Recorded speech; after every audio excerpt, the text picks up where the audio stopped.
ನಮಸ್ಕಾರ ವೀಕ್ಷಕರೇ, ಜಾನಕಿ ಟಿವಿ ಸುದ್ದಿವಾಹಿನಿಗೆ ಸ್ವಾಗತ. ನಾನು ನಿಮ್ಮ ಎಂ ಮಹಾದೇವಸ್ವಾಮಿ.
ಇದು ಮಾಡ್ತಿದ್ದಾರೆ. ಆ 573 ಜನ ಏನು ಓಟ್ ಹಾಕಿದ್ದಾರೆ, ಅದರಲ್ಲಿ 4 ಓಟ್ ಇವ್ರದ್ದು ಇದೆ. ಆ 4 ಓಟ್ನ ಕೌಂಟ್ ಮಾಡಲಿ ಇವರು. ಅವಾಗ ಒಳ್ಳೆ ಸರ್ಕಾರ ಒಳ್ಳೆ ಇದು ಮಾಡ್ತಾವ್ರೆ ಅಂತ ಲೆಕ್ಕ ಹಾಕವ. ಈ ಮತ ಚೋರಿ ಕೆಲಸಗಳು ಹೆಂಗ್ ಮಾಡ್ತಾ ಇದೆ ಅಂತಂದ್ರೆ, ಕಾಂಗ್ರೆಸ್ ಸರ್ಕಾರದಲ್ಲಿ ಮತ ಚೋರಿ ಅವರೇ ಕಲ್ಸಿರೋದು ಇದು. ಯಾಕಂತಂದ್ರೆ ಇದು ನಾವಲ್ಲ, 573 ಜನಕ್ಕೆ ಏನು ಓಟ್ ನಡೆದೈತೆ, ಅವ್ರು ಓಟ್ಗೆ ಬೆಲೆ ಇಲ್ದಂಗೆ ಮಾಡ್ಬಿಟ್ರು ಇವರು. ಅವ್ರು ಓಟ್ ಹಾಕಿರೋರ್ನ ಕೌಂಟಿಂಗ್ ಮಾಡಂಗಿಲ್ಲ. ಇವ್ರು 4 ಜನ ಇವ್ರದೇ ಕೌಂಟಿಂಗ್ ಮಾಡ್ಕೊಂಡಿಲ್ಲ, ಅವ್ರದೇ ಓಟ್ ಅವರೇ ಕ್ಯಾಂಡಿಡೇಟ್ ಮಾಡ್ಕೋಬಹುದು. ಸಂವಿಧಾನ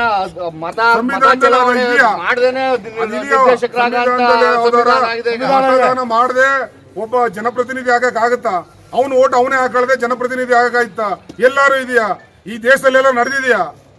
ಈ ಕಾನೂನು ಎಲ್ಲರೂ ನಡೆದಿದ್ಯಾ ದೇಶದಲ್ಲಿ? ಅವ್ನ ಓಟ್ನ ಅವನೇ ಹಾಕಳದೆ ಕೌಂಟಿಂಗ್ ಆಗದೆ ಒಂದು ಓಟ್ ಒಬ್ಬ ವ್ಯಕ್ತಿ ನಾನೇ ಒಂದು ಓಟ್ ನಿಂತ್ಕೊಂಡು ನಾನೇ ಒಂದು ಓಟ್ ಹಾಕೊಂಡ್ರು ಸಹ ಆ ಓಟ್ ಕೌಂಟಿಂಗ್ ಆಗುತ್ತೆ. ನೀವು ಒಂದೇ ಒಂದು ಓಟ್ ತಗೊಂಡಿದ್ಯಪ್ಪ ಅಂತ.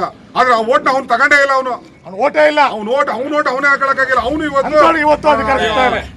ಅದೇ ಪಟ್ಟಿಗೆ ಮಾಡ್ತಿದ್ದಾರೆ.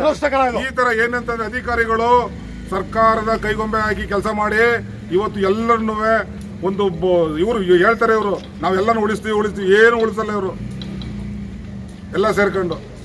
ಹೈಕೋರ್ಟ್ ಆದೇಶನೂ ಕೂಡ ಅಧಿಕಾರಿಗಳೇ ತಿರಸ್ಕಾರ ಮಾಡ್ತಾವ್ರ ಅಂತ.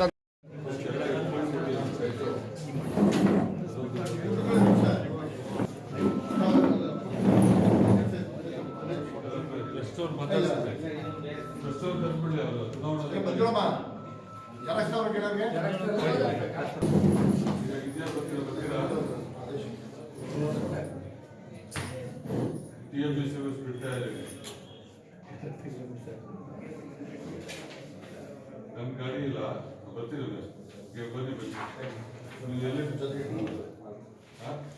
ಎಲೆಕ್ಷನ್ ರಿಸಲ್ಟ್ ಘೋಷಣೆ ಮಾಡಿದ್ದು ಒಟ್ಟಾಗಿ ಮೇಯ್ನಾಗಿ ನಾವು ಹೈಕೋರ್ಟ್ ಆದೇಶ ಮತ್ತು ಬಿಆರ್ ಕೋರ್ಟ್ ಆದೇಶದ ಮೇರೆಗೆ ಇವತ್ತು ನಾವು ರಿಸಲ್ಟ್ ಘೋಷಣೆ ಮಾಡಿದ್ದೀವಿ. ಇದರಲ್ಲಿ ಎ ಕ್ಯಾಟಗರಿ ಮತ್ತು ಬಿ ಕ್ಯಾಟಗರಿಯಲ್ಲಿ 2 ಕ್ಯಾಟಗರಿಯಲ್ಲಿ ಅಭ್ಯರ್ಥಿಗಳು ಆಯ್ಕೆಯಾಗಿದ್ದಾರೆ. ಎ ಕ್ಯಾಟಗರಿಯಲ್ಲಿ ಅವಿರೋಧವಾಗಿ 4 ಜನ ಅಭ್ಯರ್ಥಿಗಳು ಆಯ್ಕೆಯಾಗಿದ್ದಾರೆ. 4 ಸಾಮಾನ್ಯ ಅಭ್ಯರ್ಥಿಗಳು ಹೆಸರು ಈ ರೀತಿ ಇದೆ: ಪರಶುಮೂರ್ತಿ HG, 2ನೇವರು Prakash GK, 3ನೇವರು Mallesh KN, ಮತ್ತು 4ನೇವರು ಗುರುಮಲ್ಲೇಶ್ TN. ಇವರು 4 ಜನ ಎ ಕ್ಯಾಟಗರಿಯಲ್ಲಿ ಆಯ್ಕೆಯಾಗಿದ್ದಾರೆ. ಗುರುಮಲ್ಲೇಶ್ TN ಹಾಗೂ ಬಿ ಕ್ಯಾಟಗರಿಯಲ್ಲಿ ಒಟ್ಟಾಗಿ 8 ಜನ ಚುನಾವಣೆ ಮೂಲಕ ಆಯ್ಕೆಯಾಗಿದ್ದಾರೆ. ಇದರಲ್ಲಿ ಸಾಮಾನ್ಯ ಅಭ್ಯರ್ಥಿಯಲ್ಲಿ ಶಿವಕುಮಾರ್ ಅವರು ಮತ್ತು ಎರಡನೇ ಸಾಮಾನ್ಯ ಅಭ್ಯರ್ಥಿಯಲ್ಲಿ ಶ್ರೀನಿವಾಸ್ ಎನ್, ಮತ್ತು ಹಿಂದುಳಿದ ಪ್ರವರ್ಗ ಎ ಅಲ್ಲಿ ಮಹಾದೇವು ಆರ್, ಮತ್ತು ಹಿಂದುಳಿದ ಪ್ರವರ್ಗ ಬಿ ಅಲ್ಲಿ KG ಮಹೇಶ್ ಕುರಟ್ಟಿ ಅವರು, ಮತ್ತು ಮಹಿಳೆ ಕ್ಯಾಟಗರಿಯಲ್ಲಿ ಮಂಜುಳಾ HM, ಮತ್ತು ಇನ್ನೊಬ್ಬರು ಮಹಿಳೆ ಕ್ಯಾಟಗರಿಯಲ್ಲಿ ಪವಿತ್ರ NM, ಪರಿಶಿಷ್ಟ ಜಾತಿ ಕ್ಯಾಟಗರಿಯಲ್ಲಿ ವಿಜಯಕುಮಾರ್ VR, ಕೊನೆಯದಾಗಿ ಪರಿಶಿಷ್ಟ ಪಂಗಡ ಕ್ಯಾಟಗರಿಯಲ್ಲಿ ಸರ್ವೇಶ್ R. ಒಟ್ಟಾಗಿ ಟೋಟಲ್ಲು ಎ ಮತ್ತು ಬಿ ಕ್ಯಾಟಗರಿಯಲ್ಲಿ 12 ಅಭ್ಯರ್ಥಿಗಳನ್ನು ಆಯ್ಕೆ ಮಾಡಿ ಇವತ್ತು ಘೋಷಣೆ ಮಾಡ್ತಾ ಇದ್ದೀವಿ. ಸೊ 12 ಸ್ಥಾನ ಅಲ್ಲ ಒಟ್ಟು 12. ಸರ್, ಈ ತಕರಾರು ಇರೋದು ಎಷ್ಟು ಸ್ಥಾನಕ್ಕೆ? ತಕರಾರು ಈಗ ಘೋಷಣೆಯಲ್ಲಿ ಯಾವುದೇ ರೀತಿ ಈ ಥರ ಈಗ ತಕರಾರು 4 ಇದಕ್ಕೆ ಇತ್ತು, ಬಟ್ ಏನು ಅದು ನಾವು as per court direction plus final order ಮೂಲಕನೇ. ಅಲ್ಲ, ಈ 4 ಸ್ಥಾನಕ್ಕೆ ಎ ಕ್ಯಾಟಗರಿ 4 ಸ್ಥಾನಕ್ಕೆ ಗೊಂದಲ ಇತ್ತು ಅಲ್ವಾ? ಹೌದು. ಇವರಿಗೆ ಮತದ ಅಧಿಕಾರ ಇತ್ತಾ? ವೋಟಿಂಗ್ ರೈಟ್ಸಲ್ಲಿ ನಾವು 2 ಡಿವಿಷನ್ ಮಾಡಿದ್ವಿ. ಅಲ್ಲ, ಇವರಿಗೆ ಮತದಾನ ಅಧಿಕಾರ ಇತ್ತಾ ಈ 4 ಜನರಿಗೆ? 4 ಜನರಿಗೆ ಎಲಿಜಿಬಲ್ ಕ್ಯಾಂಡಿಡೇಟ್ಸಲ್ಲಿ ಇರಲಿಲ್ಲ. ಮತ್ತೆ ವೋಟಿಂಗ್ ಮಾಡೋ ಟೈಮಲ್ಲಿ ಈಗ ಅರ್ಹರಾಗಿ ಕೌಂಟಿಂಗಲ್ಲಿ ಈಗ DR ಇದರಲ್ಲಿ ವೋಟ್ ಆರ್ಡರ್ ಮೇಲೆ ಹೈಕೋರ್ಟ್ ಇಂದ ಆದೇಶ ತಂದು ಅದಕ್ಕೆ ಆಗಿದೆ. ಹೈಕೋರ್ಟ್ ಇಲ್ಲ DR ಇದರಲ್ಲಿ ಫೈನಲ್ ಆರ್ಡರ್ ಅಲ್ಲಿ ಟೋಟಲ್ ಆರ್ಡರ್ ಆಗಿದೆ. ಮತದಾನ ಮತ್ತೆ ಕಂಟೆಸ್ಟಿಂಗ್ ಮತ್ತೆ ಸ್ಪರ್ಧೆಗೆ ಮತ್ತೆ ಮತದಾನ ಮಾಡಲಿಕ್ಕೆ ಆಗಿದೆ. ಇನ್ನು 900 ಜನರದ್ದು ಏನಾಯ್ತು? ಯಾರು ಡಿಸ್ಮಿಸ್ ಆಗಿದ್ದಾರೆ? ಎಲ್ಲ ಡಿಸ್ಮಿಸ್. ಅಲ್ಲ, ವೋಟ್ ಮಾಡಿಯೋ ಡಿಸ್ಮಿಸ್ ಆಯ್ತಾ? ಯಾವುದು? ಅವತ್ತು ವೋಟ್ ಮಾಡಿ ಕೌಂಟ್ ಮಾಡಿಲ್ಲ. ಅವ್ರದ್ದು ವೋಟ್ ಕೌಂಟ್ ಮಾಡಿಲ್ಲ. ಯಾರು ಇಲ್ಲ. ಹೈಕೋರ್ಟ್ ಡಿಸ್ಮಿಸ್ ಮಾಡ್ತಾ ಅದನ್ನ? ಡಿಸ್ಮಿಸ್ ಮಾಡಿ 900 ಜನರದ್ದು. 900 ಜನ. 900 ಜನರು ಅಪೀಲ್ ಮಾಡಿದ್ರು. 600 ಅಲ್ಲ, ಅವರಲ್ಲಿ 500 ಅಷ್ಟೇ ಜನ ವೋಟ್ ಮಾಡಿದ್ರು. 600 ಜನ ಮಾಡಿದ್ರು.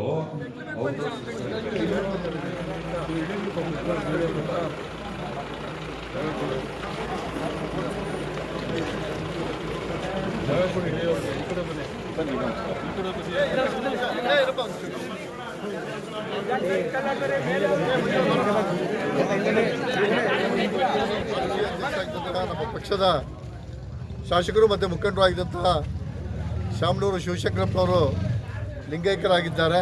ಆ ಕಾರಣಕ್ಕಾಗಿ ದಯಮಾಡಿ ಯಾವುದೇ ವಿಜಯೋತ್ಸವನ ಆಚರಿಸೋದು ಬೇಡ ಅಂತೇಳಿ ಎಲ್ಲರೂ ತೀರ್ಮಾನ ಮಾಡಿದ್ದೇವೆ. ಮತ್ತೊಂದು ದಿನ ಪಟಾಕಿ ಮತ್ತೊಂದಾಗಲಿ, ಇನ್ನೊಂದು ದಿನ ಮಾಡೋಣ. ಇವತ್ತು ಅವರು ಇದು ಲಿಂಗೈಕ್ಯರಾಗಿದ್ದರಿಂದ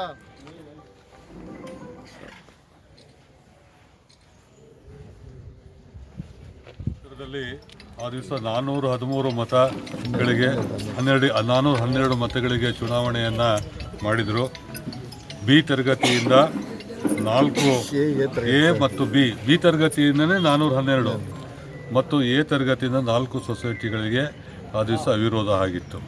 ಎ ಮತ್ತು ಬಿ ತರಗತಿಗೆ ಒಟ್ಟು 12 ಸ್ಥಾನಕ್ಕೆ ಇವತ್ತು ಚುನಾವಣೆ ಘೋಷಣೆ ಆಗಿದೆ. ಆ ದಿವಸ ಏನು ನಡೆದಿತ್ತು, ಮೊದಲನೇ ದಿವಸವೇ 4 ಎ ತರಗತಿಯಿಂದ ಆಯ್ಕೆಯಾದಂಥ ಎಲ್ಲರೂ ಸಾಮಾನ್ಯ ಕ್ಷೇತ್ರ.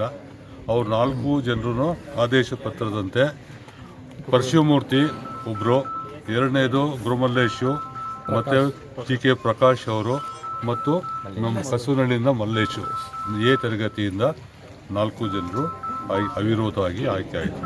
ಮತ್ತು 412 ಮತಗಳಿಂದ ಬಿ ತರಗತಿಗೆ ಆ ದಿವಸ ಮತದಾನ ಆಗಿ ಬಿ ತರಗತಿ ಸಾಮಾನ್ಯ ವರ್ಗದಿಂದ ನಮ್ಮ ಶಿವಕುಮಾರ್ ಅವರು ಮತ್ತು ಎನ್ ಶ್ರೀನಿವಾಸ್ ಅವರು ಸಾಮಾನ್ಯ ಕ್ಷೇತ್ರ. BCM ಬಿ ಇಂದ KG ಮಹೇಶ್ ಅವರು, ಮತ್ತು BCM ಇಂದ ಆರ್ ಮಹಾದೇವ್ ಅವರು, BCM ಎ ಮತ್ತು 2 ಮಹಿಳಾ ಕ್ಷೇತ್ರದಿಂದ ಮಂಜುಳಾ HM ಮತ್ತು NM ಪವಿತ್ರ ಅವರು, ಮತ್ತು ಪರಿಶಿಷ್ಟ ಜಾತಿಯಿಂದ VR ವಿಜಯಕುಮಾರ್ ವಿರದೇನ್ಪುರ, ಮತ್ತು ಪರಿಶಿಷ್ಟ ಪಂಗಡದಿಂದ ಆರ್ ಸರ್ವೇಶ್ ನಗರಲೆ ಇವರೆಲ್ಲರೂ ಕೂಡ ಅವಿರೋಧವಾಗಿ ಆಯ್ಕೆಯಾಗಿದ್ದಾರೆ ಅಂತ ಇವತ್ತು ಚುನಾವಣೆಯಲ್ಲಿ ಪ್ರಕಟಿಸಲಾಗಿದೆ. ಹಾಗಾಗಿ ಎಲ್ಲರೂ ಕೂಡ ನಮ್ಮ ಕಾಂಗ್ರೆಸ್ ಪಕ್ಷದ 12 ಜನರು ಬೆಂಬಲಿತರು ಇವತ್ತು ಆಯ್ಕೆಯಾಗಿದ್ದಾರೆ. ನಮ್ಮೆಲ್ಲರ ಮೆಚ್ಚಿನ ನಾಯಕರಾದಂಥ ಮುಖ್ಯಮಂತ್ರಿಗಳಾದಂಥ ಸನ್ಮಾನ್ಯ ಸಿದ್ದರಾಮಯ್ಯ ಸಾಹೇಬರು ಮತ್ತು ಜಿಲ್ಲಾ ಉಸ್ತುವಾರಿ ಸಚಿವರಾದಂಥ ಸನ್ಮಾನ್ಯ ಶ್ರೀ ಡಾಕ್ಟರ್ ಎಸ್ ಸಿ ಮಾದೇವಪ್ಪನವರು ಮತ್ತು ಲೋಕಸಭಾ ಸದಸ್ಯರಾದಂಥ ಶ್ರೀಯುತ ಸುನೀಲ್ ಬೋಸ್ ಅವರು, ಮಾನ್ಯ ಶಾಸಕರುಗಳಾದಂಥ ಶ್ರೀಯುತ ನಮ್ಮ ಡಾಕ್ಟರ್ ಯತೀಂದ್ರ ಸಾಹೇಬರು, ಸಿದ್ದರಾಮಯ್ಯ ಅವರು ಮತ್ತು ನಂಜನಗೂಡು ವಿಧಾನಸಭಾ ಕ್ಷೇತ್ರದ ದರ್ಶನ್ ಧ್ರುವನಾರಾಯಣ ಇವರೆಲ್ಲರ ಸಹಕಾರದಿಂದ ಇದರಿಂದ ಈ ಒಂದು 12ಕ್ಕೆ 12 ಸ್ಥಾನಗಳು ಕಾಂಗ್ರೆಸ್ ಪಕ್ಷ ಇವತ್ತು ವಿಜಯ ಗೆಲ್ಲಲಿಕ್ಕೆ ಸಾಧ್ಯ ಆಗಿದೆ. ಜೊತೆಗೆ ಎಲ್ಲ ನಮ್ಮ ಮತದಾರರು ಕೂಡ ಹೆಚ್ಚಿನ ಸಂಖ್ಯೆಯಲ್ಲಿ ಅಧಿಕೃತವಾಗಿ ನಮ್ಮ ಕಾಂಗ್ರೆಸ್ ಪಕ್ಷದ ಅಭ್ಯರ್ಥಿಗಳಿಗೆ ಮತದಾರ ಮಾಡೋದ್ರ ಮುಖೇನ 12 ಸ್ಥಾನಗಳು ಕೂಡ ಕಾಂಗ್ರೆಸ್ ಪಕ್ಷಕ್ಕೆ ಇವತ್ತು ಲಭ್ಯವಾಗಿದೆ. ಹಾಗಾಗಿ ನಮ್ಮ TAPCMS ಎಲ್ಲ ಸರ್ವ ಸದಸ್ಯರುಗಳಿಗೂ ಕೂಡ ಈ ಮುಖೇನ ಅವ್ರಿಗೆಲ್ಲರೂ ಕೂಡ ಅಭಿನಂದನೆಯನ್ನು ಸಲ್ಲಿಸ್ತಾ ಇದ್ದೀವಿ. ಮತ್ತು ನೂತನವಾಗಿ ಆಯ್ಕೆಯಾದಂಥ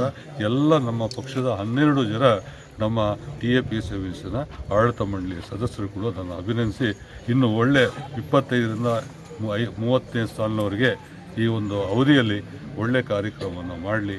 ಅವರೆಲ್ಲರೂ ಮತ್ತೆ ಶುಭ ಹಾರೈಸಿ. TAPCMSನ ಚುನಾವಣೆ ನಡೆದಿತ್ತು. ಆ ಚುನಾವಣೆಯಲ್ಲಿ ಅರ್ಹ ಮತದಾರರು ಅಂತೇಳಿ, ಅನರ್ಹ ಮತದಾರರು ಅಂತೇಳಿ ಎಲ್ಲರನ್ನೂ ಘೋಷಣೆ ಆಗಿತ್ತು. ನಾವು ಜನರಲ್ ಬಾಡಿ ಸಂದರ್ಭದಲ್ಲಿ ಹೇಳಿದ್ವಿ ಅವ್ರಿಗೆ, ನಾವೆಲ್ಲ ಕೋರ್ಟಿಂದ ತರೋಣ ಅಂತೇಳಿ ಅವ್ರಿಗೆಲ್ಲ ಭರವಸೆನ ಕೊಟ್ಟಿದ್ವಿ. ಅದೇ ರೀತಿ ಅನರ್ಹ ಮತದಾರರಿಗೆ ಕೋರ್ಟ್ ಮುಖಾಂತರ ಅರ್ಹ ಮತದಾರಕ್ಕೆ ಮತ್ತು ಅವಕಾಶಕ್ಕೆ ನಾವು ಅರ್ಜಿಯನ್ನು ಸಲ್ಲಿಸಿದ್ವಿ.